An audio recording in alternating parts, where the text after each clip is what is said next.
మా ప్రభుత్వం సాధించిన విజయాలలో ఈ విజయం అత్యంత కీలకమైన విజయం. తెలంగాణ రాష్ట్ర ప్రభుత్వం మీద, హైదరాబాదు నగరంలో పెట్టుబడుల మీద అపోహలు, అనుమానాలు సృష్టిస్తూ వాళ్ళ అనుచరులతో లేదా వాళ్ళ దగ్గర ఉన్న అక్రమ నిధులతో విష ప్రచారం చేయడం ద్వారా తెలంగాణ ఆర్థిక వ్యవస్థ మూలాలను దెబ్బతీయాలని కొంతమంది కుట్రలు చేస్తుంటే, ఈ కుట్రలను తిప్పికొట్టడం ద్వారా తెలంగాణ రాష్ట్రంలో మేము పెట్టుబడులు పెడతాం, తెలంగాణ రాష్ట్ర ప్రభుత్వం మీద మాకు సంపూర్ణమైన విశ్వాసం ఉన్నదని ప్రపంచ దిగ్గజాల యజమానులు, ప్రపంచ దిగ్గజాలైన కంపెనీలు మన రాష్ట్రంలో పెట్టుబడులు పెట్టి ఈ పెట్టుబడుల ద్వారా వేలాది ఉద్యోగాలు, ఉపాధి అవకాశాలు కల్పించడానికి ముందుకు వచ్చినారు. కుట్రలను, కుతంత్రాలను అన్నిటిని కూడా పటాపంచలైన ఈరోజు మా ప్రభుత్వం మీద వారు వ్యక్తపరిచిన విశ్వాసం, నమ్మకం ఈనాటిది కాదు. ఆనాడు 2004 నుంచి 2014 వరకు ఆ ప్రభుత్వం తీసుకున్న నిర్ణయాలు, కొనసాగించిన విధి విధానాలు, ఈ విధి విధానాలకు 1991లో పివి నరసింహారావు గారు సరళీకృత విధానాలని దేశంలో ప్రవేశపెట్టడం ద్వారా అభివృద్ధి వేగవంతంగా జరగాలి, ఈ దేశం సంపన్న దేశంగా మారాలి అని పివి నరసింహారావు గారు ప్రవేశపెట్టిన సరళీకృత విధానాలను తిరిగి మన్మోహన్ సింగ్ గారు వాటిని వేగంగా కొనసాగించడము, ప్రభుత్వాలు మారిన, పాలకులు మారిన, పెట్టుబడులకు రక్షణ కల్పించడం, పెట్టుబడులను ప్రోత్సహించడం అనే విధానం నుంచి ఏ రోజు కాంగ్రెస్ పార్టీ పక్కకు జరగలేదు. అందుకే 2004 నుంచి 2014 వరకు 10 సంవత్సరాలు ఈ దేశంలో సమూలమైన ఆర్థిక సరళీకృత విధానాలను అమలు చేయడం ద్వారా ప్రపంచానికి ఒక నమ్మకాన్ని, విశ్వాసాన్ని కలిగించిన బలమైన నాయకత్వం కాంగ్రెస్ నాయకత్వం. ఆ కాంగ్రెస్ నాయకత్వంలో ఏర్పడ్డ తెలంగాణ రాష్ట్ర ప్రభుత్వం పట్ల 13-14 నెలల్లోపునే సంపూర్ణమైన విశ్వాసం చూపించి 1,80,000 కోట్ల రూపాయలను తెలంగాణ రాష్ట్రంలో అంతర్జాతీయ స్థాయి సంస్థలు పెట్టుబడులు పెట్టడము, ఇది నిరంతర ప్రక్రియ. నిరంతరం మా ప్రభుత్వం చేసిన కృషిని, మా ప్రభుత్వం పాటిస్తున్న విధానాలను రాజకీయపరమైన అంశాలలో విభేదించిన, రాష్ట్ర అభివృద్ధి విషయంలో 2004 కంటే ముందు తెలుగుదేశం పార్టీ అమలు చేసిన విధానాలు రాష్ట్ర ప్రయోజనానికి అనుకూలంగా ఉంటే ఆనాడు వాటిని కొనసాగించిన, ఈనాడు గత ప్రభుత్వం ఏదైనా ఉపయోగపడే అంశాలలో నిర్ణయం తీసుకుంటే కూడా తెలంగాణ రాష్ట్ర ప్రజలకు ప్రయోజనం చేకూరుతుంది అనుకుంటే ఆ విషయంలో రాజకీయ వివాదాలకు వెళ్లకుండా విధానాలను కొనసాగిస్తూనే ఇంకా స్పష్టంగా, నమ్మకంగా విధానాల రూపకల్పనలో ఒక నిర్దిష్టమైన ప్రణాళికను తీసుకొని తెలంగాణ రాష్ట్ర ప్రభుత్వం ముందుకు వెళ్ళింది. కాబట్టి ఈరోజు ఈ దిగ్గజాలు తెలంగాణ రాష్ట్రంలో పెట్టుబడులు పెట్టినరు. ఆ పెట్టుబడులను వేగంగా పన్నులను అమలు చేయడమే కాకుండా అనుమతులు ఇవ్వడంతో పాటు అవసరమైన భూ కేటాయింపులు కానీ, పరిపాలన అనుమతులు కానీ అన్ని రకాలుగా ఆ సంస్థలను ప్రోత్సహించి ఆ సంస్థల పెట్టుబడుల ద్వారా రాబోయే ఉద్యోగ, ఉపాధి అవకాశాలు తెలంగాణ సమాజానికి అందివ్వాలన్న ఆలోచన మా ప్రభుత్వానిది. ఈ అంశాలను మేము దావోస్లో ఒప్పందాలలో బిజీగా ఉన్న మీడియా మిత్రులు తెలంగాణ ప్రజలకు ఎప్పటికప్పుడు చేరవేస్తూ ఎవరైనా అనుమానాలు సృష్టించాలన్నా, అపోహలతో కూడుకున్న ప్రచారాలు కల్పించిన మీడియా మిత్రులు వాటి అన్నిటిని కూడా పటాపంచలు చేస్తూ ఈ ప్రభుత్వం, ఈ రాష్ట్రం, ఈ హైదరాబాదు నగర అభివృద్ధి మన అందరిది అని చెప్పి సహకరించిన మీడియా మిత్రులందరికీ కూడా మనస్ఫూర్తిగా ధన్యవాదాలు తెలియజేస్తున్నా. ఇదే విధంగా మీ సహకారం ఉండాలి. మనందరం కలిస్తేనే తెలంగాణ, మనందరం కష్టపడితేనే తెలంగాణ అభివృద్ధి, మనందరం ఈ తెలంగాణ పునర్నిర్మాణంలో భాగస్వాములు కావాలి. భవిష్యత్తులో ఇంకా తెలంగాణ ఈ దేశంలోనే అత్యధిక ఆదాయం కలిగిన రాష్ట్రంగా మారాలి. ఈరోజు తెలంగాణ రాష్ట్రాన్ని $1 ట్రిలియన్ ఎకానమీకి తీసుకెళ్లాలని మేము నిరంతరం కృషి చేస్తున్నాము. ఈరోజు పర్ క్యాపిటా ఇన్కంలో దేశంలోనే తెలంగాణ రాష్ట్రం మొదటి స్థానంలో ఉన్నది. దీన్ని కొనసాగించి భవిష్యత్తులో ఇంకా పెట్టుబడులను తీసుకొచ్చి తెలంగాణ రాష్ట్రాన్ని అభివృద్ధి పదం వైపు నడిపిస్తామని చెప్పి మీ అందరికీ మనస్ఫూర్తిగా తెలియజేస్తూ వాటికి సంబంధించిన వివరాలు, ఒప్పందాలకు సంబంధించిన వివరాలు, అదేవిధంగా మిత్రుడు శ్రీధర్ బాబు గారు గుర్తు చేసినట్టు సింగపూర్ ప్రభుత్వంతో స్కిల్ డెవలప్మెంట్ విషయంలో ఒక ఒప్పందాన్ని చేసుకున్నాం. ఐటీఈ, ఇన్ఫర్మేషన్ టెక్నాలజీ ఎడ్యుకేషన్కి సంబంధించి సింగపూర్లో 10th చదువుకున్న తర్వాత పిల్లలందరికీ కూడా సాంకేతిక నైపుణ్యాన్ని అందించడం ద్వారా ప్రపంచంతోనే పోటీ పడే నిష్ణాతులను సింగపూర్ సంస్థ తయారు చేస్తుంది. అందుకే ఈరోజు తెలంగాణ రాష్ట్ర ప్రభుత్వం వాళ్ళతో ఒప్పందాలు చేసుకొని ఇక్కడ చదువుకునే విద్యార్థులను కూడా అక్కడికి తీసుకెళ్ళి వాళ్ళ ఐటీఈలో శిక్షణ ఇచ్చే విధంగా అక్కడి నుంచి కూడా విద్యార్థులను ఇక్కడికి తీసుకురావడం ద్వారా మన సంస్థల్లో కూడా వాళ్ళ విద్యార్థులు కొంతకాలం వచ్చి ఇక్కడ మన విద్యార్థులతో కలిసిమెలిసి చదువుకుంటే సాంకేతిక నైపుణ్యం పెరుగుతుంది, మన వాళ్ళకు కూడా అవగాహన పెంపొందుతుంది. తద్వారా ఎంతో లక్షలాది మంది ఈ తెలంగాణ రాష్ట్రంలో సాంకేతిక నైపుణ్యం లేక నిరుద్యోగులుగా ఉన్నారో వాళ్ళందరికీ ఉద్యోగ ఉపాధి అవకాశాలు కల్పించడానికి సింగపూర్ రాష్ట్ర ప్రభుత్వ ఆధ్వర్యంలో నడుస్తున్న ఐటీతో కూడా తెలంగాణ రాష్ట్ర ప్రభుత్వం ఒప్పందాలు చేసుకోవడం జరిగింది. అందుకే ఆ ఒప్పందంలో తెలంగాణ రాష్ట్రం ప్రతిష్టాత్మకంగా భావించిన young India skills university vice ఛాన్సలర్తో పాటు ఉన్నతాధికారులు అందరూ కూడా ప్రత్యక్షంగా పాల్గొని ఒప్పందాలు చేసుకోవడం జరిగింది. సింగపూర్ రాష్ట్ర ప్రభుత్వానికి సంబంధించిన మంత్రులతో చర్చించడం, సాంకేతిక నైపుణ్యాన్ని ఇచ్చిపుచ్చుకోవడం ద్వారా మనము సింగపూర్ ప్రభుత్వం కలిసి పనిచేయాలని కూడా ఒక ఒప్పందానికి వచ్చినాం. అది భవిష్యత్తులో మన సాంకేతిక నైపుణ్యాన్ని వేగంగా పెంపొందించడానికి ఉపయోగపడుతుంది. ఇవన్నీ కూడా తెలంగాణ రాష్ట్ర అభివృద్ధి కోసం ప్రభుత్వం తీసుకుంటున్న నిర్ణయాలు.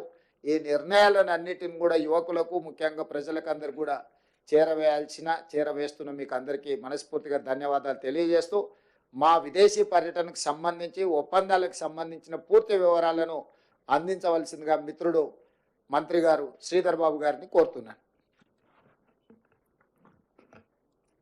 పాత్రికేయ మిత్రులందరికీ నమస్కారం. గౌరవ ముఖ్యమంత్రి శ్రీ రేవంత్ రెడ్డి గారి నేతృత్వంలో సింగపూరు, అదేవిధంగా స్విట్జర్లాండ్లో ప్రతి సంవత్సరం అంతర్జాతీయ ఆర్థిక సదస్సు దావోస్కు సంబంధించి కానీ,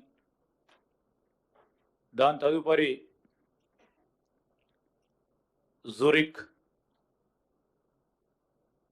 ప్రాంతంలో జరిగిన అనేక వాణిజ్యం, వ్యాపారానికి సంబంధించిన ఒప్పందాలకు సంబంధించి గౌరవ ముఖ్యమంత్రి గారు ఇప్పుడే చెప్పినట్టు రాష్ట్ర ప్రభుత్వంపై ఒక నమ్మకం, ప్రభుత్వ విధానాలపై ఒక నమ్మకం, ప్రభుత్వానికి సంబంధించి ఈరోజు ముఖ్యమంత్రి గారిపై, అదేవిధంగా సహచర మంత్రివర్గ సోదరులు సోదరిమణుల పై నమ్మకం.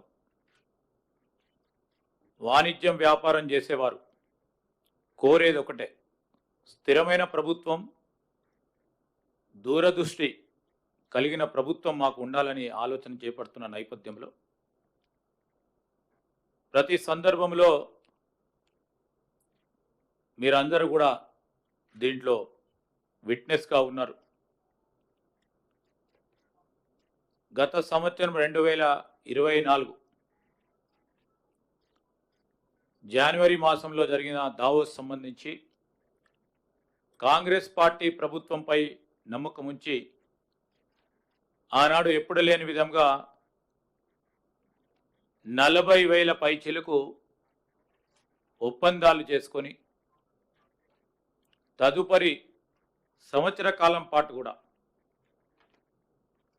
మా కాంగ్రెస్ పార్టీ ప్రభుత్వం తెలంగాణ రాష్ట్రాన్ని అగ్రగామి రాష్ట్రంగా కేవలం దేశవ్యాప్తంగా కాదు, ప్రపంచవ్యాప్తంలో కూడా ఒక మెరుగైన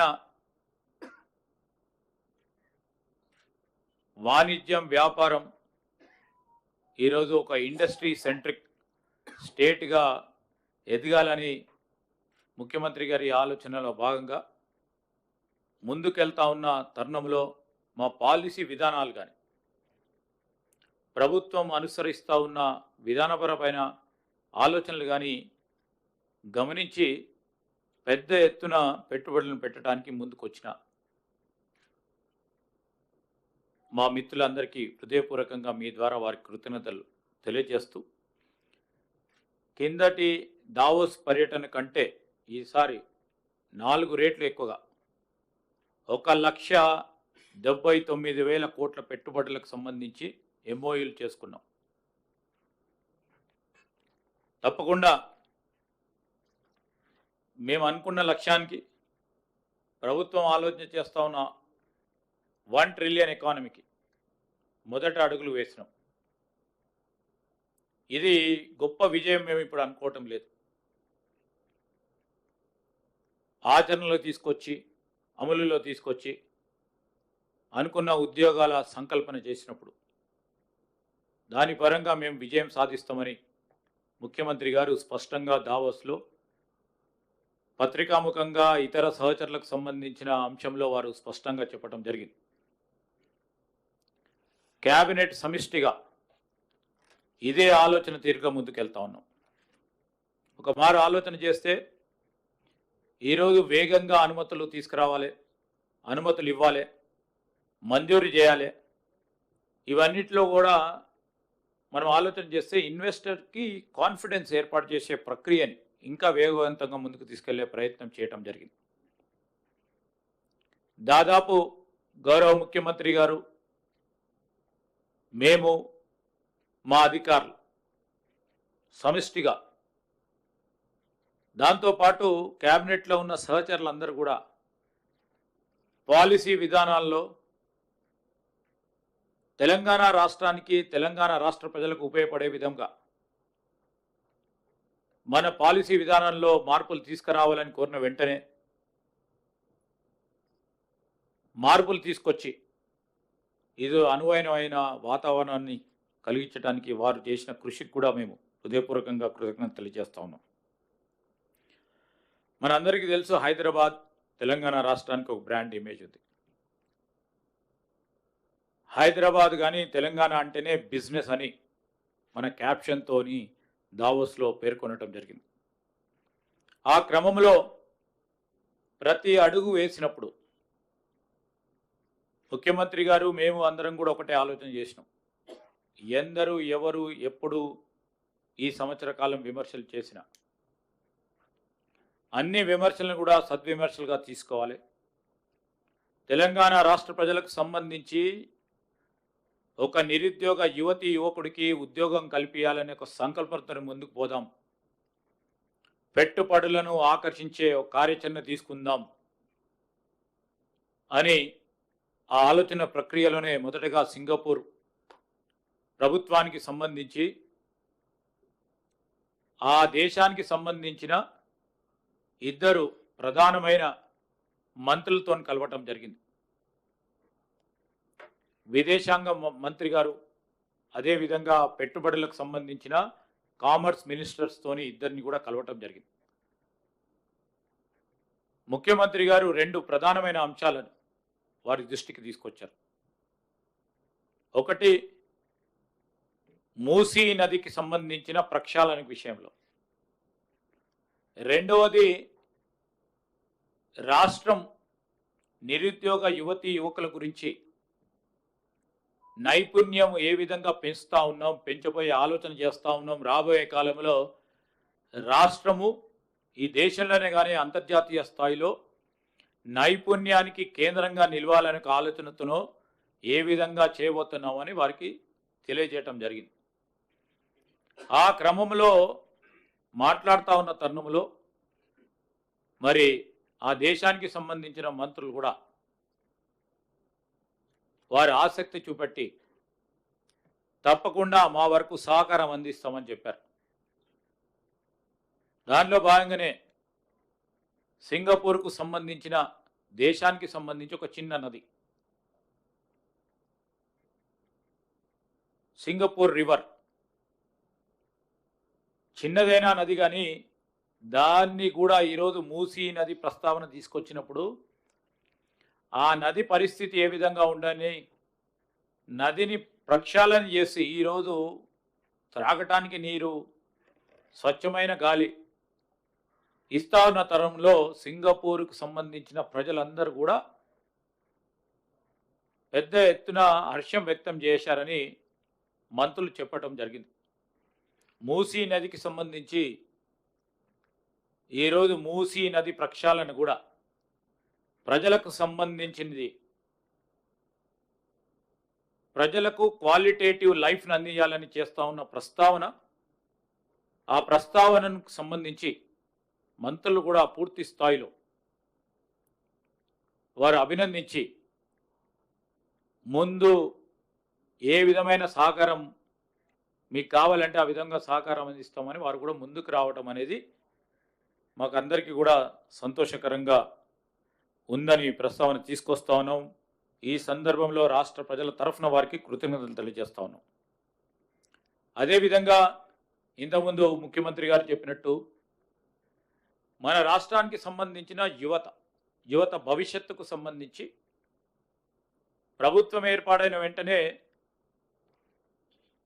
ఈరోజు ఈ రాష్ట్రానికి సంబంధించిన నిరుద్యోగ యువతులకు సంబంధించిన ఒక ప్రధానమైన అంశం వారికి ఉద్యోగ అవకాశాలు కల్పించాలి. ఉద్యోగ అవకాశాలు కల్పించాలంటే నైపుణ్యం పెంచాలి. నైపుణ్యానికి సంబంధించి ప్రత్యేకమైన ప్రస్తావన తీసుకురావాలి. ఈరోజు ట్రెడిషనల్ విశ్వవిద్యాలయాలు ఉన్నాయి. పరిశ్రమలకు సంబంధించిన నైపుణ్యం వారికి అందియాలంటే ఒక స్కిల్స్ యూనివర్సిటీని ఏర్పాటు చేయాలని మా ప్రభుత్వం ముఖ్యమంత్రి గారి నేతృత్వంలో యంగ్ ఇండియా స్కిల్స్ యూనివర్సిటీని ఏర్పాటు చేశాం. దాని వరకే ఊరుకోలేదు. ఈరోజు అడ్మిషన్స్ జరుగుతూ ఉన్నాయి. పరిశ్రమలకు సంబంధించి వారు ముందుకొచ్చి కొలాబరేట్ చేస్తూ ఒక స్టెప్ ముందుకేసిన వెంటనే ఇంకో అడుగుకు ముందుకు వేయాలి. వేగంగా ముందుకు నడవాలి. ప్రపంచం అతివేగంగా ముందుకు నడుస్తూ ఉన్న నేపథ్యంలో మనం కూడా ముందుకు నడవాలి. రేపు మన నిరుద్యోగ యువకులకు ప్రపంచంలో ఏ విధంగానైతే నాణ్యతను పెంచేందుకు ప్రయత్నం చేస్తూ ఉన్నారో వాటికి సరిసమానంగా ముందుకు సాగాలని సింగపూర్కు సంబంధించిన పర్యటనకు సంబంధించిన ప్రధానంగా మొత్తం దావోస్కు సంబంధించి ఇంత పెద్ద పెట్టుబడులు వచ్చిన ముఖ్యమంత్రి గారు ఒక స్టేట్మెంట్ చేశారు. అక్కడ ఐటీఈ సంస్థకు సంబంధించిన పెద్దలతో చెప్పారు. ఒక పక్షాన మేము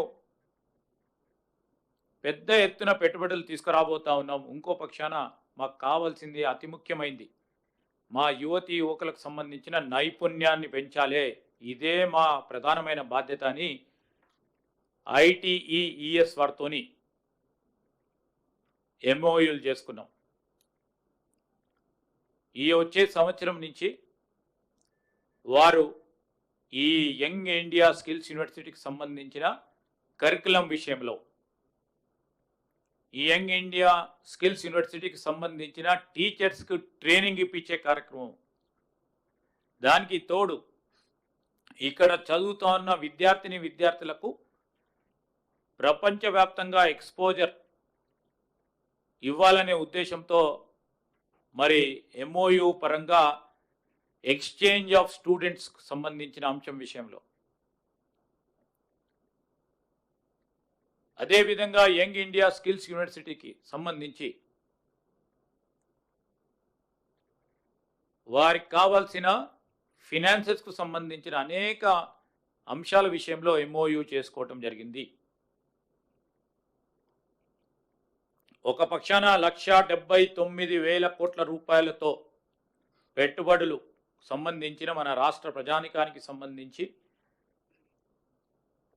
పెట్టుబడులు తీసుకొస్తా ఉన్నప్పటికీ ఇంకో పక్షాన మేము ఈ స్కిల్స్ యూనివర్సిటీకి సంబంధించి ప్రపంచ స్థాయిలో మెరుగైన స్కిల్స్ యూనివర్సిటీని చేయాలనే ఒక ఆలోచన దృక్పథం ఇంకా మాకు గొప్ప సంతృప్తి కలిగిందని మేము మనవి చేస్తూ ఉన్నాం. ఈరోజు Singapore institute of technical education సంబంధించిన ఈ అంశం ఒక ప్రధానమైనది. దాంట్లో ఇంకా చాలామంది పెద్ద పారిశ్రామికవేత్తలతో కూడా సంప్రదింపులు చేశాం. అక్కడ డేటా సెంటర్కి సంబంధించిన ఎస్టీటీ డేటా సెంటర్స్తోని దాదాపు 3,500 కోట్ల రూపాయలతో సింగపూర్లో, అదేవిధంగా క్యాపిటల్ ల్యాండ్కు సంబంధించి కొత్త ఐటీ క్యాంపస్ను ఇక్కడ నిర్మాణం చేయడానికి 450 కోట్ల రూపాయలతో, సింగపూర్లో దాదాపు 4,000 కోట్ల రూపాయల పెట్టుబడులను సంబంధించిన ఎంఓయూలు చేసుకోవటం, దానికి తోడు ఇన్ అడిషన్ టు ఈరోజు సింగపూర్ ఇన్స్టిట్యూట్ ఆఫ్ టెక్నికల్ ఎడ్యుకేషన్తోని ఎంఓయూ చేసుకోవటం, తదుపరి వరల్డ్ ఎకనామిక్ ఫోరంకి సంబంధించిన ఈ వెఫ్కి సంబంధించిన సమ్మిట్లో ప్రధానంగా ఎనర్జీ సెక్టర్, డేటా సెంటర్స్కి సంబంధించి, అదేవిధంగా అగ్రి ప్రాసెసింగ్ అంటే వ్యవసాయంపై ఆధారపడి ఉన్న వారికి కూడా ఒక పెద్దపీట వేయటానికి ఒక ఆలోచన దృక్పథంతో 1 ట్రిలియన్ ఎకానమీ చేయాలంటే ఒక గురుతరమైన బాధ్యత ఉంది. దాంట్లో భాగంగానే ఒక ఆలోచన దృక్పథంతో ముందుకెళ్ళటం జరిగింది. దీంట్లో ఇప్పటి వరకు 49,550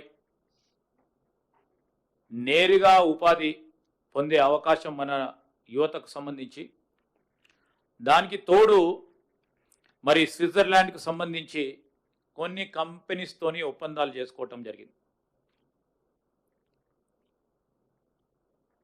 స్విట్జర్లాండ్కు సంబంధించిన యూబీఎస్ గ్రూప్ వారు ఇక్కడ వారికి ఆఫీస్ ఉన్నప్పటికీ ఇంకా పెద్ద స్థాయిలో 1,800 మందితోని విస్తీర్ణ చేయటం జరుగుతుందని యూపీఎస్ గ్రూప్ వారు ఎంఓయూ చేసుకోవటం జరిగింది. దాంతోపాటు మల్టీవాక్ అనే స్విట్జర్లాండ్ కంపెనీ వాళ్ళు కొత్త గ్లోబల్ కేపబిలిటీ సెంటర్ జీసీసీని ఏర్పాటు చేస్తాం 50 మందితో మొదట అని వారు ఎంఓయూ చేసుకోవటం జరిగింది. మొత్తం 49,550 దావోస్లో ఒప్పందాలు చేసుకున్నాం. దానికి తోడు మరో 1,850 ఉద్యోగాల సంకల్పన గురించి జురిక్లో స్విట్జర్లాండ్లో ఒప్పందాలు చేసుకోవటంతో 51,400 మందికి ఉద్యోగ అవకాశాలు కల్పించడానికి మా యొక్క ప్రయత్న భాగంలో ఈరోజు ఒప్పందాలు జరగటం. మొత్తము దావోస్లో 1,78,950 కోట్ల రూపాయలైతే ఈరోజు జూరిక్ స్విట్జర్లాండ్కు సంబంధించి మరో 4,000 కోట్ల రూపాయల ఒప్పందాలతో 1,82,900 రూపాయలు మరి పెట్టుబడులకు సంబంధించి మేము ఈరోజు ప్రభుత్వ పరంగా అనేక సంస్థలతోని ఎంఓయూస్ చేసుకోవటం జరిగింది. దీంట్లో మరి పెట్టుబడులు పెడతాం. రాష్ట్ర అభివృద్ధిలో మేము మీతో పాటు పాలు పంచుకుంటాం. ఇది చిన్న సంస్థ అయినా పెద్ద సంస్థ అయినా, మన రాష్ట్రానికి సంబంధించిన సంస్థ అయినా, దేశానికి సంబంధించిన సంస్థ అయినా, అంతర్జాతీయ సంబంధించిన సంస్థ అయినా, మా బాధ్యత ఈరోజు ఈ రాష్ట్రంలో ఈ రాష్ట్ర ప్రగతిలో భాగస్వాములం అవుతామని ముందుకు వస్తున్న వారందరితో కూడా మేము ఒప్పందం చేసుకుంటాం. మంచి ప్రయోజనాల గురించి, మంచి ఆలోచన గురించి, రాష్ట్ర అభివృద్ధిలో రాష్ట్ర పురోగతిలో పాల్గొంటామంటే ముందుకు వస్తున్న వారందరితో కూడా ఒప్పందాలు చేసుకోవాలి. రాష్ట్ర ప్రగతిలో మనము ముందుండాలనే ఆలోచన దృక్పథంతోనే ఎల్లప్పుడూ కూడా ముందుకు పోవటం జరుగుతుందని ఈ సందర్భంలో మేము మనవి చేస్తూ ఉన్నాం. ఈ రాష్ట్రం ఏర్పడ్డది ఈ రాష్ట్రానికి సంబంధించిన యువత గురించి, ఈ రాష్ట్రానికి సంబంధించిన వనరులు సద్వినియోగపరుచుకొని ఈ రాష్ట్రం అగ్రగామిగా రాష్ట్రంగానే దేశంలోనే కానీ అంతర్జాతీయ స్థాయిలో నిలబడాలని. రెండో ప్రధానమైన అంశం, మన పోటీ ఇతర రాష్ట్రాలతో కాదు, మన పోటీ ప్రపంచ రాష్ట్రాలతో అభివృద్ధి చెందిన దేశాలతోని పోటీ ఉండాలని ముఖ్యమంత్రి గారి ఆలోచన మేరకు ఈరోజు రాబోయే కాలంలో వాణిజ్యం, వ్యాపారం, పరిశ్రమ, ఐటీ ఇవన్నిటిని కూడా ఒక ప్రణాళికబద్ధమైన కార్యక్రమం తీసుకెళ్ళి ఎందరూ ఎవరు ఎప్పుడు విమర్శలు చేసినా విమర్శలతో సంబంధం లేకుండా ఎన్ని విమర్శలు ఈ రాష్ట్ర ప్రజల గురించి చేసినా మేము ఇబ్బంది పడ్డ రాష్ట్ర ప్రజలకు సంబంధించిన అభివృద్ధికి సంబంధించిన అంశం విషయంలో ఎక్కడ కూడా మా లక్ష్యం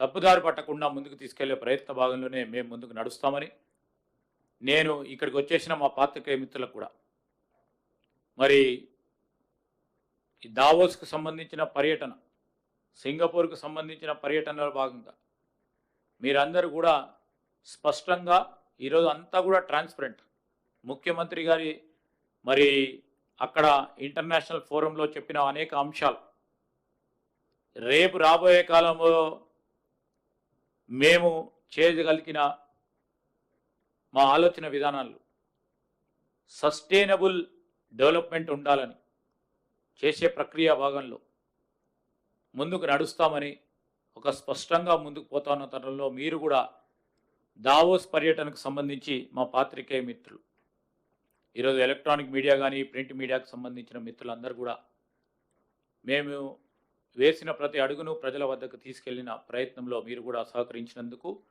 మీ అందరికి కూడా హృదయపూర్వకంగా కృతజ్ఞతలు తెలియజేస్తా ఉన్నాం.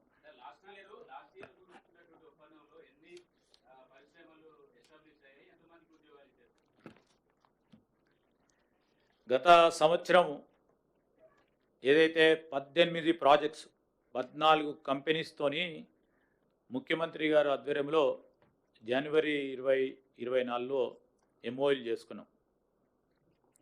18 ప్రాజెక్ట్స్ మేము ఎంఓయూ చేసుకుంటే 17 యాక్టివ్ అమలులో ఉన్నాయి. దాంట్లో కన్స్ట్రక్షన్స్లో ఉన్నాయి 10. ఈరోజు మిజైల్ మ్యానుఫ్యాక్చరింగ్ యూనిట్ హార్డ్వేర్ పార్క్లో కానీ, oil palm mill and seed garden Godrej వాళ్ళది కానీ ఖమ్మంలో, formulation R&D campus Aragen life sciences మల్లాపూర్లో కానీ, bulk drug factory by Innovera pharma సూర్యాపేటలో కానీ, advance technology centres by Tata technologies మీరందరూ కూడా చూస్తూ ఉన్నారు. ఫేజ్ 1 మొదలైపోయి, అదేవిధంగా వెబ్ వర్క్స్ సంబంధించి డేటా సెంటర్,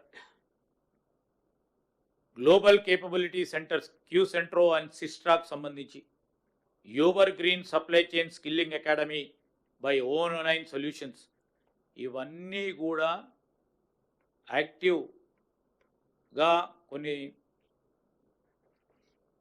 నిర్మాణాలు జరుగుతూ ఉన్నాయి. నిర్మాణాలు జరిగి దాదాపు 60% 70% పనులు పూర్తయినాయి. వీటన్నిటికీ సంబంధించి నిరంతరం మా సూపర్విజన్లో మా ఇండస్ట్రీకి సంబంధించిన ఐటీ డిపార్ట్మెంట్కి సంబంధించిన సూపర్విజన్స్లో పనిచేస్తూ ఉన్నారు. మరో 7 ప్రాజెక్టులు అర్లీ స్టేజెస్ ఆఫ్ ఇంప్లిమెంటేషన్లో ఉన్నాయి. ల్యాండ్ అలాట్మెంట్ విషయంలో అదేవిధంగా మొన్న కొత్త ముఖ్యమంత్రి గారు అదేవిధంగా డిప్యూటీ సీఎం ఏదైతే ఎనర్జీ మంత్రిగా ఉన్నవారు కొత్త నూతనంగా ఎనర్జీ పాలసీని తీసుకొచ్చారు. అంటే అనేక సంవత్సరాలుగా వేచి చూస్తూ ఉన్న నూతన ఎనర్జీ పాలసీని మొట్టమొదటిసారి మన రాష్ట్రం ఏర్పడ్డ తర్వాత ఎనర్జీ పాలసీని తీసుకురావడంతో ఒక మంచి వాతావరణం ఏర్పడ్డది. దానికి సంబంధించి ఒక నెల రోజుల క్రితం ఈ ఎనర్జీ పాలసీ తీసుకురావటం వలన ఈ ఎనర్జీకి రిలేటివ్ సంబంధించిన PSP ప్రాజెక్ట్స్ కూడా అతి త్వరలో కూడా వాటిని మరి గ్రౌండ్ బ్రేకింగ్ చేసి ముందుకు తీసుకెళ్ళటం జరుగుతుంది.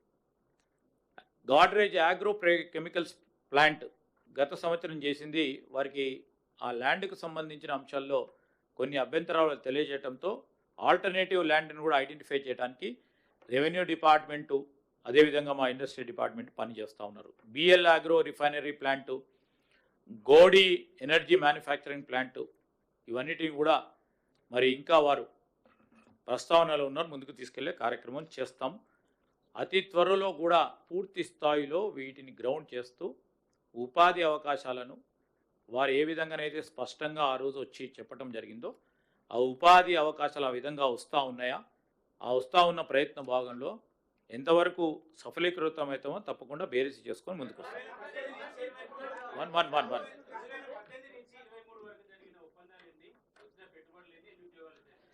ఇప్పుడు అవన్నీ సమిష్టిగా మేము, ఎందుకంటే చాలా పాజిటివ్గా ఈ ప్రభుత్వం ముందుకు నడవాలని ఆలోచన చేస్తాను. మేము అటు చెప్తే విమర్శ అంటారు, మేము విమర్శలు చేయదలుచుకోలేదు.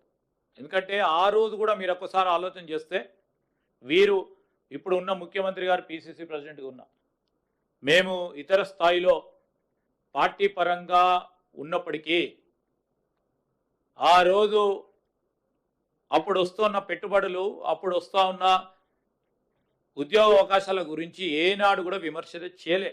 ఎందుకంటే తెలంగాణ రాష్ట్రానికి సంబంధించి ఇక్కడ ఉన్న యువతకు సంబంధించి ఒక ప్రయత్నం జరుగుతూ ఉంది. ఆ ప్రయత్న భాగంలోనే మనం ఏది మాట్లాడొద్దు, లోపల ఏం మాట్లాడుకున్నా రాష్ట్రానికి వరకే ఉండాలి, ఏది మాట్లాడినా అంతర్జాతీయ స్థాయిలో వాతావరణం చెడిపోతుంది అనే ఒక ఆలోచనతోనే ఆ రోజు కూడా మాట్లాడలే. నేను ఇప్పుడు కూడా చెప్తా ఉన్నాం, కంపారిటివ్ టేబుల్స్ తీసుకొస్తాం. ఎప్పుడు స్పష్టంగా 2028వ సంవత్సరంలో గత ప్రభుత్వాలు చేసింది మేము చేసిన ప్రయత్నం ఖచ్చితంగా చెప్తాం. ఈరోజు మేము కోరేది ఒకటే ప్రతిపక్షాలను, మేము ఈ రాష్ట్ర అభివృద్ధి సంక్షేమం విషయంలో వేసే అడుగుల్లో మీరు అడ్డు రాకుండి మీతోని మీరు సంబంధించి మీకున్న అనుభవంని మాతోని షేర్ చేసి ఆ షేర్ చేస్తే ముందుకు తీసుకెళ్లే ప్రయత్నం చేస్తాం. ఈ రోజు వచ్చింది నేను చెప్తా, మీరు అడిగిన ప్రశ్నకి ఈ రోజు డేటా తీసుకొస్తే స్పష్టంగా ఏర్పడుతుంది. ఎందుకు మాట్లాడుకోవాలి దాని గురించి. ఈ రోజు మేము ఒక పాజిటివ్ ఆప్టిమిస్టిక్ వేగా పోదామని చూస్తా ఉన్నాం.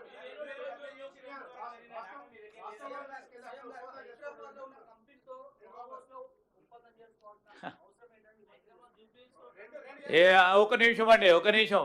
ఈరోజు మన రాష్ట్రానికి సంబంధించి ఒక సంస్థ, అంతర్జాతీయ స్థాయిలో పేరుగాంచిన సంస్థ, మన రాష్ట్రంతోనే కాదు ఇతర రాష్ట్రాలతో అనేక ఒప్పందాలు కూడా వారు చేసుకున్నారు. ఒక అంతర్జాతీయ సంస్థ మన రాష్ట్రానికి సంబంధించిన సంస్థ అక్కడికి వచ్చి మేము మీ రాష్ట్రంతో పని చేస్తాము, మన రాష్ట్రంతో సంబంధించిన పెట్టుబడులు పెడతాము, ఉద్యోగ అవకాశాలు కల్పిస్తాను వద్దంటవా? లేకుంటే మా సోదరులు చెప్పినట్టు లేదు వాళ్ళ అనుమతి పొందుతూనే ఇక్కడ చేసుకోవాలా? లేకుంటే అమీర్పేట సెంటర్లోనే జరుగుతానే ఇది ఒప్పందమా? ఏందంటే అంతర్జాతీయ సంస్థ, ఆ సంస్థకు సంబంధించి ఒప్పందం చేసుకుంటామంటే వస్తా అంటే మేము చేసుకోం, పో ఇక్కడ కాదు, పో రేపు రా, ఎల్లుండి రా అని చెప్తామా? ఇదో this is the character of our state. Yes,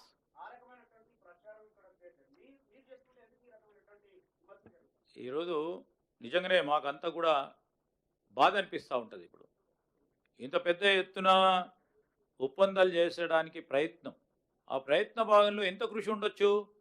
ఒక మంచి వాతావరణం, పరిశ్రమలకు సంబంధించిన వాతావరణం, వాణిజ్యం వ్యాపారం చేయడానికి ఒక వాతావరణం ఏర్పాటు చేయడానికి మా సహచర మంత్రివర్గ సోదరులు ముఖ్యమంత్రి గారి నేతృత్వంలో చేస్తూ ఉన్న ప్రయత్నాన్ని ఏ విధమైన భంగం కల్పించాలని ఒక ప్రయత్నం చేస్తూ ఉంటారు. ప్రతిపక్షాలు చేస్తూ ఉన్నాయి, ప్రత్యేకంగా కనబడుతూ ఉన్నాయి. ఎన్ని ప్రయత్నం చేసినా వారు 2023-22లో మా సోదరు అడిగిన ప్రశ్నకి 20,000 కోట్ల ఒప్పందాలు జరిగితే మేము రాగానే 40,000 పైచీలకు ఒప్పందాలు చేసినాము. ఈరోజు 40,000 వరకే ఊరుకోలే, ఇంకో 41,000 చేస్తే 42,000 కోట్ల రూపాయలు తీసుకొస్తే మీరు కూడా గత డావోస్ కంటే యొక్క మెరుగైన తీసుకొచ్చిందని రాసేవాళ్ళు. మాకు అది కాదు పోటీ, మేము విజయం అనుకుంటాము. ఈరోజు విజయం ఏ రోజైతే $1 ట్రిలియన్ ఎకానమీ చేస్తామో ఆ విజయానికి దోహదపడే ఈ అడుగులు, మొదటి అడుగులు మీకు చెప్తా ఉన్నాం. రేపు రాబోయే కాలంలో మేము మా పాలసీ నిర్ణయాలు కానీ మా ఆలోచన తీరు కూడా మీరే చూస్తూ ఉంటారు. ఇప్పుడే చూసిండ్రు, మీరు అనుకోలేదు, ఇంకోరు కూడా అనుకోలేదు, ఎవరు కూడా అనుకోలేదు. రాష్ట్ర ప్రజానీకానికి సంబంధించి ఎవరు కూడా అనుకోలే 40,000 నుంచి 45,000 చేస్తారేమో వీళ్ళు గొప్పగా, లేకుంటే ఇంకా తక్కువ చేయాలి, ఇంకా తక్కువ వస్తాయి, మేము ఈ విధమైన విధ్వంసం క్రియేట్ చేసినవని, తక్కువ చేసినవని కొంతమంది విమర్శలు చేసిన వారు 30,000 వస్తాయి, 20,000 వస్తాయని వేచి చూస్తున్న వారికి భిన్నంగా మా పారిశ్రామికవేత్తలు మమ్మలను నిజంగానే ట్రస్ట్లో తీసుకొని, విశ్వాసంలో తీసుకొని ముందుకొచ్చిన వారికి, అదేవిధంగా మమ్మల్ని ముందుకు నడిపిస్తూ ఉన్న మా ప్రజానికానికి ఈ సందర్భంలో ప్రత్యేకంగా వారికి కృతజ్ఞత తెలియజేస్తాం.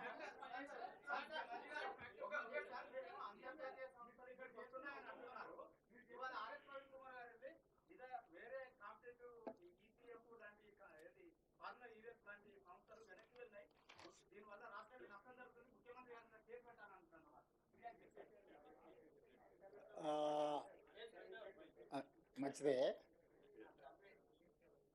ఇక్కడ మీరు ఒక సూక్ష్మాన్ని గుర్తించాలి. మేము వెళ్ళింది పెట్టుబడులు తీసుకురావడానికి, తెలంగాణ రాష్ట్రంలో పెట్టుబడులు పెట్టడానికి. అది స్వరాష్ట్రమైన, స్వదేశమైన, విదేశీ సంస్థలైనా వాళ్ళ దగ్గరున్న సొమ్ము తెలంగాణ రాష్ట్రంలో పెట్టుబడులుగా మార్చి పరిశ్రమలు పెడితే తద్వారా తెలంగాణ రాష్ట్ర ప్రభుత్వానికి పన్నుల రూపంలో ఆదాయం రావాలని, నిరుద్యోగ యువతి యువకులకు ఉద్యోగ ఉపాధి అవకాశాలు రావాలనేది మా లక్ష్యం. అందుకోసం మేము అక్కడికి వెళ్ళినాం. కానీ మీరు చెప్తున్న కేసులో రాష్ట్ర ప్రభుత్వం సొమ్ము కొల్లగొట్టి విదేశాలకు తరలించారు. ఇక్కడి డబ్బులు తీసుకెళ్ళి లండన్లో వీళ్ళు పెట్టుబడులు పెట్టారు వీళ్ళ కోసం. మేమేమో ప్రజల కోసం అక్కడి నుంచి పెట్టుబడులు తీసుకొచ్చినాము.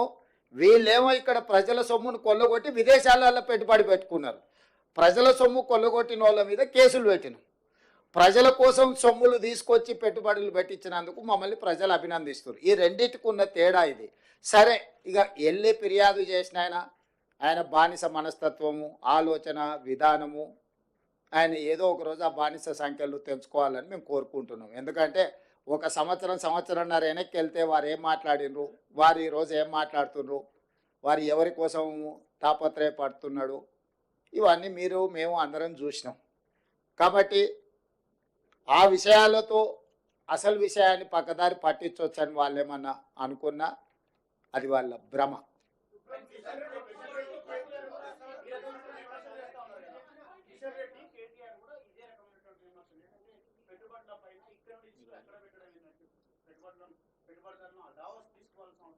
నువ్వు ఇంతకుముందు అడిగిన సమాచారమే. మహారాష్ట్రకు సంబంధించిన రిలయన్స్ సంస్థతో మహారాష్ట్ర ముఖ్యమంత్రి దావోస్లో ఒప్పందం చేసుకున్నాడు, దాన్ని ఎందుకు విమర్శించలేదు అని మీరు అడిగినారు. సేమ్ ఈ నువ్వు ఇచ్చిన సమాచారమే ఆయనకు సమాధానం. వాళ్ళ దుఃఖం అంతా, బాధ అంతా, అసూయ అంతా, కడుపులో కుళ్ళంతా, వీళ్ళు ఎక్కడో ఒక దగ్గర విఫలమైపోతారు. దాన్ని చూసి పైశాచిక ఆనందం పొందాలనుకుంటే వీళ్ళు వెళ్ళి విజయవంతంగా చాలా రాష్ట్రాల నుంచి ముఖ్యమంత్రులు వచ్చిండ్రు. చాలా రాష్ట్రాలు వాళ్ళ ప్రభుత్వం యొక్క విధి విధానాలు అక్కడ చెప్పుకోవడం జరిగింది. అందరినీ పరిగణలోకి తీసుకున్న తర్వాత ఇతర రాష్ట్రాల నుంచి, ఇతర దేశాల నుంచి తెలంగాణ రాష్ట్రము అద్భుతమైన పెట్టుబడులను సాధించింది. దీన్ని అభినందించాలి. కడుపులో కుళ్ళు ఉన్నోళ్ళు, మా మీద అసూయ ఉన్నోళ్ళు అభినందించారు, ఏడుస్తుంటారు. ఏం చేస్తాం వాళ్ళని చూసి? ఇప్పుడు పెట్టుబడుల గురించి మాట్లాడుకుందాం చారి గారు. నేను మీకు ఒకటే చెప్పదలుచుకున్నా, ఈ మధ్య రీసెర్చ్లలో ఒక కొత్త జబ్బు ఏదో కనిపెట్టినరు. అంటే డాక్టర్లు మన ఏదో మాట్లాడుతూ చెప్తాను, అటెన్షన్ సీకింగ్ డిజార్డర్. అంటే ఎక్కడికైనా పెళ్ళికి వెళ్తే పెళ్లి పిల్లగాని మీదనే ఎక్కువ అటెన్షన్ ఉందనుకో, ఆ పోయినోడు నేనే పెళ్లి పిల్లగాని అయితే బాగుండని, ఎక్కడైనా సావుకు పోయిండు, గొప్ప శవయాత్ర జరుగుతుంది అనుకో, అంటే ఈ శవయాత్ర గొప్ప జరుగుతుంది, నేను శవాన్ని అయితే ఇంకా బాగుంటుండని. అంటే వాళ్ళకి ఎంతసేపు ఉన్న అటెన్షన్ అంతా వాళ్ళ మీదనే ఉండాలని ఒక పిచ్చి ఉంటుంది. ఆ పిచ్చితోని పెళ్లి పోతే పెళ్లి పిల్లగాడు కావాలని, సావుపోతే శవం కావాలని ఇట్లాంటి కోరికలతో కొంతమంది ఉంటారు.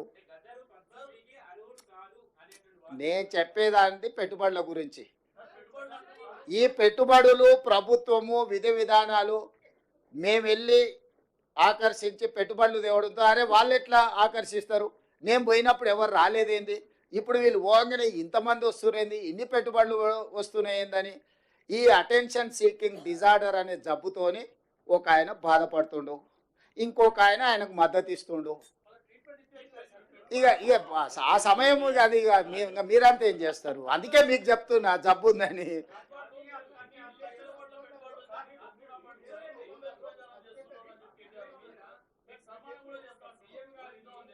ఏంటి అండి?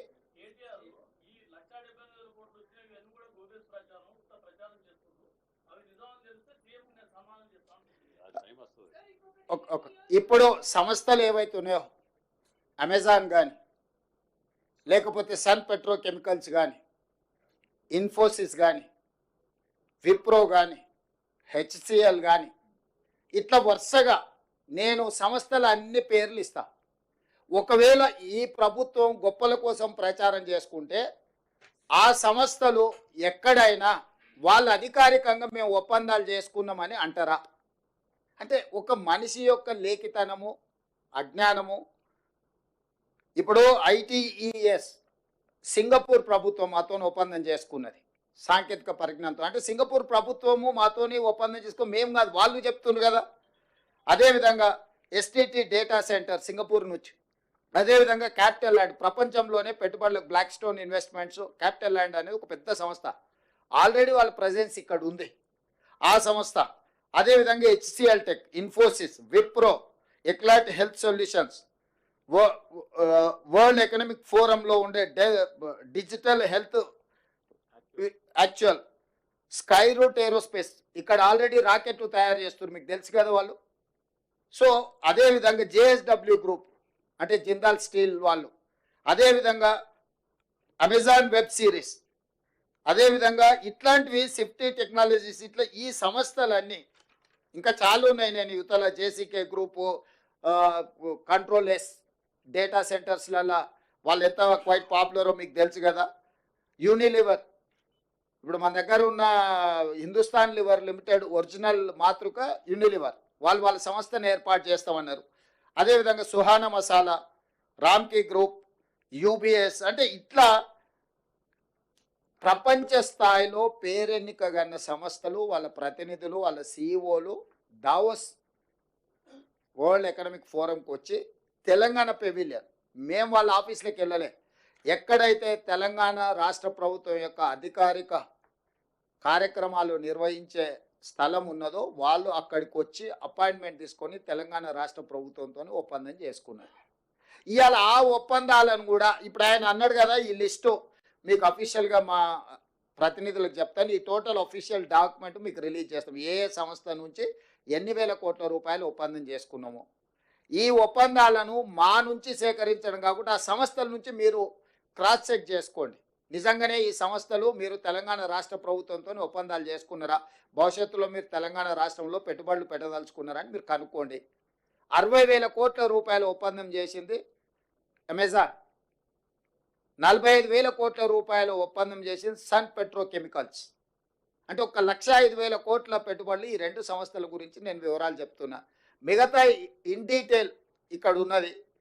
ఈ సంస్థలన్నిటిని కూడా మీరు పోయి వెరిఫై చేయండి, నిజ నిర్ధారణ కమిటీ వేసుకొని. ఇప్పుడు ఈ లిస్ట్ అంతా దాదాపుగా ఎంతమంది సంస్థలతోని, దాదాపుగా 25 సంస్థలతో చేసుకున్న ఒప్పందాలను, 25 ఒక 3 28 సంస్థలతో దాదాపుగా చేసుకున్న ఒప్పందాలు అన్నిటిని కూడా ఆ సంస్థల వివరాలు, ఎన్ని వేల కోట్ల రూపాయల ఒప్పందాలు వాళ్ళతో చేసుకున్నాం మీకు పూర్తి వివరాలు అందిస్తాం. మీరు పోయి ఆ సంస్థలతో క్రాస్ చెక్ చేసుకోండి. మీడియా మిత్రులు ఒక నిజ నిర్ధారణ కమిటీ వేసుకోండి, తెలంగాణ రాష్ట్ర ప్రభుత్వం చెప్తున్నది వాస్తవమా కాదా, లేకపోతే ఈ అటెన్షన్ సీకింగ్ డిజార్డర్ జబ్బుతో బాధపడుతున్నాయని చెప్తున్నది నిజమా, ఈ రెండింటిని నిర్ధారించి మీరు చెప్పండి. అసలు పెట్టుబడులు వస్తున్నాయంటే మీకు ఒకవేళ సంతోషం వ్యక్తం చేయడానికి ఇష్టం లేనప్పుడు మౌనంగా ఉండండి. ఈ అక్కస ఎందుకు, అసూయ ఎందుకు, కడుపులో మంట ఎందుకు? కాబట్టి మీరు కూడా ఏమంటున్నానంటే ఇట్లా మాట్లాడే వాళ్ళను కొంత నియంత్రించండి. ఎక్కడైనా మీకు తెలిసిన డాక్టర్లు ఉంటే చూపించండి, వాళ్ళకు వైద్యం చేయించండి. ఏమైనా ఎక్కువ తక్కువ అయితే సీఎం రిలీఫ్ ఫండ్ అని ఇద్దాము. తిక్కలోడు ఇదే కదా ఈరోజు ప్రెస్ మీట్ పెట్టిందే పత్రం, ఒప్పందాలు చేసుకునే శ్వేతపత్రాలు. ఇక మళ్ళీ కొత్తగా శ్వేతపత్రం ఏంది? ఆ శ్వేతపత్రం అనే పదం తెలుసా ఆయనకు? శ్వేతపత్రం అడిగేటానికి శ్వేతపత్రం అంటే ఏంది? White paper. వైట్ పేపర్ అంటే ఏంది? డీటెయిల్స్ ఇవ్వడం. డీటెయిల్స్ అఫీషియల్గా ప్రతి ఒక్కరితో ఒప్పందాలు చేసుకున్న ఫోటోలు వివరాలు అన్నీ మీకు ఇచ్చినాం కదా. సీక్రెట్గా ఉంటే, అన్డిక్లేర్డ్ డీటెయిల్స్ ఉంటే, ప్రకటించని అప్రకటిత సమాచారం ప్రభుత్వం దగ్గర ఉంటే మనం శ్వేతపత్రం డిమాండ్ చేస్తాం. ప్రభుత్వం పలానా సంస్థకు మాత్రమే వివరాలు తెలుసు, ప్రజలందరికీ తెలవాలి కాబట్టి వాటన్నిటిని కూడా మీరు విడుదల చేయండి అని అడిగేది శ్వేతపత్రం. అసలు ఎవ్రీడే ఏం ఒప్పందాలు చేసుకున్నాం వాటి వివరాలన్నీ మీకు ఇచ్చి మీరు ప్రచురించిన తర్వాత విత్ ఎవిడెన్స్ విత్ డీటెయిల్స్ సంతకాలు ఒప్పందాలు చేసుకున్న వాళ్ళన్నిటిని మేము ఇచ్చినాం. అదే శ్వేతపత్రం కదా. నేను అదే చెప్తున్నా, ఏదో పదం బాగుంది కదా అని అనేసి ఆ తర్వాత దాని అర్థం ఏందో తెలుసుకొని అర్రే ఇట్లా అనేది లేకుండా అని ఏ పిచ్చోడు పిచ్చిపడు. నేను రాహుల్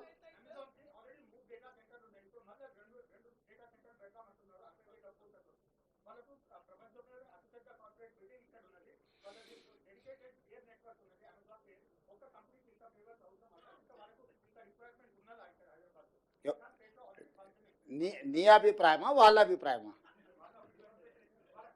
రాహుల్ వద్దంటావా పెట్టుబడి? ఇప్పుడు ఒక న్యూస్ ఛానల్ ఉందనుకో, రెండో న్యూస్ ఛానల్ వద్దని నిషేధిస్తావా? పొటెన్షియల్ ఉంటేనే పెట్టుబడి. వ్యాపారస్తుడు వ్యాపారం లాభసాటిగా ఉంటేనే పెడతారు. రాహుల్ని చూసి మొహమాట వాడి పెట్టుబడులు ఎవరు పెట్టరు. మొహమాటానికి వస్తే కాఫీ దాయిపిస్తారు తప్ప పెట్టుబడులు పెట్టరు.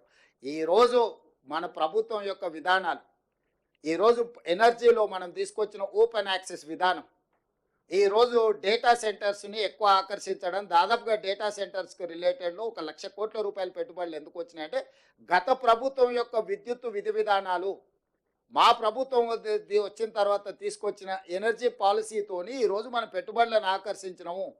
ఎప్పుడు కూడా పెట్టుబడులు ఆయా రాష్ట్ర ప్రభుత్వాల యొక్క విధి విధానాలను బట్టి పెట్టుబడులు వస్తాయి. ఈరోజు మనం తీసుకొచ్చిన ఎనర్జీ పాలసీ వల్ల మనం మ్యాక్సిమం ఇన్వెస్ట్మెంట్స్ని అట్రాక్ట్ చేయగలిగినాం. అంటే మన ప్రభుత్వము వాళ్ళ పెట్టుబడులకు అవసరమైన అనుమతుల విషయంలో తీసుకొచ్చిన సరళీకృత విధానాల వల్ల వాళ్ళు ఈరోజు మన పెట్టుబడులు ఇచ్చిండ్రు. అమెజాన్ గొప్పదని నువ్వే అంటావు, ఇక్కడ ఉందని నువ్వే అంటావు.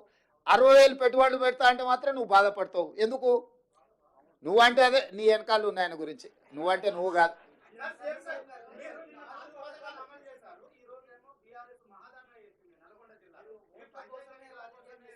ఇప్పుడు నేను ఏమంటున్నా అంటే ఈరోజు మనం పెట్టుబడులకు సంబంధించింది మాట్లాడుకుందాం. అట్లాంటి చిల్లర పంచాయతీలకు బొచ్చడి సమయం ఉంది.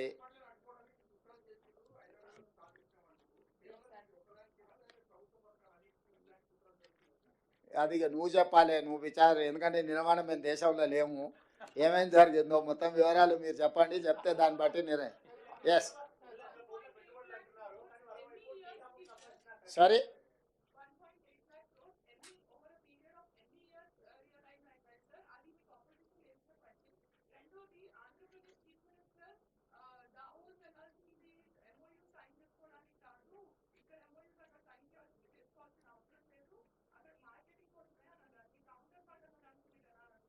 నేను ఏం స్పందించాను, ఎవరి ఆలోచన వాళ్ళది. నా వరకు దావోస్ పర్యటన అనేది పెట్టుబడులను ఆకర్షించడమే కాకుండా ప్రపంచము ఏ విధంగా ముందుకెళ్తుందో అవగాహన కల్పించుకోవడానికి కూడా మనం వెళ్తాం. అన్ని విషయాలు మనకు తెలియని విషయాలను తెలుసుకోవడం అనేది మానవుడి యొక్క పరిజ్ఞానం పెంచుకోవడం అనేది అది minimum sense and common sense. We have applied our common sense. అక్కడికి వస్తే ప్రపంచ దేశంలో అభివృద్ధి చెందిన సంస్థలతో పాటు ఇతర దేశాల యొక్క విధి విధానాలు, వాళ్ళ పాలసీలు కూడా మనకు అర్థమవుతాయి ఇంటరాక్షన్స్ తోటి. ఎందుకు ఫోరంలలో పోయి మన గురించి ప్రమోట్ చేస్తాం? అసలు చాలా దేశాలకు ఇక్కడ ఏమి విధి విధానాలు ఉన్నాయో తెలవడానికి అవకాశం లేదు. అందుకే మన విధి విధానాలు ఆ ఇంటర్నేషనల్ ఫోరమ్స్ మీద మనం ఎక్స్ప్లెయిన్ చేసినాం. దానివల్ల ఏమైందంటే ఈ రోజు కాదు, ఇంకొక సంవత్సరం తర్వాత అయినా వాళ్ళు ఇలాంటి పెట్టుబడులు పెట్టాలనుకున్నప్పుడు అనుకూలమైన ప్రాంతాన్ని వెతుకుతారు, అనుకూలమైన దేశాన్ని వెతుకుతారు. సో నేను క్లియర్గా ప్లాట్ఫామ్ మీద చెప్పిన, ఇప్పుడు ఇతర దేశాలు చైనాలో పెట్టుబడులు పెట్టిన దేశాలన్నీ కూడా ఇంక్లూడింగ్ యునైటెడ్ స్టేట్స్ ఆఫ్ అమెరికాతో సహా సౌత్ కొరియా లాంటి దేశాలు, చాలా దేశాలు చైనా +1 కంట్రీ కోసం వెతుకుతున్నారు. కోవిడ్ వచ్చిన తర్వాత చైనాలో పెట్టిన పెట్టుబడులు చైనా నుంచి జరుగుతున్న ఎగబోతుల మీద తీవ్రమైన ప్రభావం చూపించింది. సో ఆ దేశంతో ఒకసారి సత్సంబంధాలు దెబ్బతింటే మొత్తం పరిశ్రమలే మూతపడే పరిస్థితి వచ్చి అసలు ఆ పరిశ్రమల మనుగడనే కష్టమవుతుంది అనుకున్న సందర్భంలో చాలా దేశాలు, థాయిలాండ్ కావచ్చు, ఫిన్లాండ్ కావచ్చు, యుఎస్ కావచ్చు, సౌత్ కొరియా కావచ్చు, ఇట్లా ఒక చాలా దేశాల పేరు చెప్పగలుగుతారు. వాళ్ళందరూ చైనాకు ప్రత్యామ్నాయంగా ఒక అనుకూలమైన దేశం కోసం, ప్రాంతం కోసం ఎత్తుకుతూరు పెట్టుబడులు పెట్టడానికి. అందుకే నేను టైమ్ అండ్ అగైన్ ప్రతి ప్లాట్ఫామ్లో చెప్పిన చైనా +1 అనే పాలసీకి తెలంగాణ అనుకూలము, తెలంగాణకు రాండి, తెలంగాణకు పెట్టుబడులు పెట్టండి, తెలంగాణ స్టేట్ను ప్రమోట్ చేసుకున్నాం మనము. ఇక్కడ competition between different states and different countries. పక్క రాష్ట్రం, ఈ రాష్ట్రం, ఆ రాష్ట్రం కాదు, అన్ని రాష్ట్రాల ముఖ్యమంత్రులు వచ్చారు, కానీ పెట్టుబడి పెట్టేటోడు ఏడబెట్టాలను ఫోకస్డ్గా అక్కడ పెట్టుబడి పెట్టారు. వాళ్ళ అంతర్జాతీయ నిపుణులతోని సంప్రదించిన తర్వాతనే వాళ్ళ పెట్టుబడులకు రక్షణ ఎక్కడ ఉన్నది, పెట్టుబడులను సాంకేతిక నైపుణ్యం ఎక్కడ ఉన్నది, ఈ రెండింటిని పరిగణలోకి తీసుకొని తెలంగాణ రాష్ట్రంలో పెట్టుబడులు పెట్టినరు. సరే ఈ రాష్ట్రం ఆయన ఏం చెప్పిండు, ఆ రాష్ట్రం ఆయన ఏం చెప్పిండు, వాళ్ళందరూ ఏం చెప్తున్నారు కాదు, నేను పెట్టుబడులు పెట్టే వాళ్ళకి నేనేం చెప్తున్నా, నన్ను విశ్వసించి వాళ్ళు నా రాష్ట్రంలో పెట్టుబడులు ఏం పెడుతున్నారు అనేది మన ఫోకస్. మా పర్యటనలో పెట్టుబడులను ఆకర్షించడమే కాదు, ప్రపంచంలో జరుగుతున్న పరిణామాల పట్ల అవగాహన కూడా కల్పించుకోవడంలో భాగంగా ఈ పర్యటన, ఈ రెండు మాకు ఉపయోగపడ్డాయి. ఈ రెండింటి ప్రాతిపదికన తెలంగాణ రాష్ట్రాన్ని అభివృద్ధి పదం వైపు నడిపిస్తాం.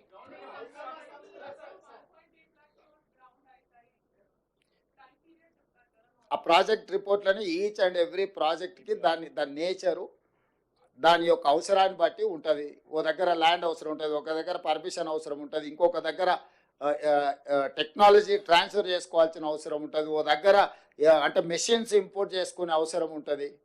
సో బేసిక్గా పెట్టుబడులు పెట్టాలని ఒక అవగాహనతో కూడుకున్న ఒప్పందం జరిగింది. మీకు ఇంకా సింపుల్గా చేయాలంటే పెళ్లి సూపులు అయిపోయినాయి, లగ్గపత్రిక రాసుకున్నాం, ఇక మిగతా కార్యక్రమాలని ముందలున్నాయి. మనం పెళ్లి కార్యక్రమంలో ఏముంటుంది, లగ్గపత్రిక రాసుకున్నాం అంటాం, అంటే ఇక మిగతా కార్యక్రమాలన్నీ ముందుకు ఉంటాయని. పెళ్లి సూపులు అయిపోయినాయి, లగ్గపత్రిక రాసుకున్నాం వాళ్ళు మేము, ఇంకా మిగతా కార్యక్రమాలన్నీ ముందున్నాయి. Thank you.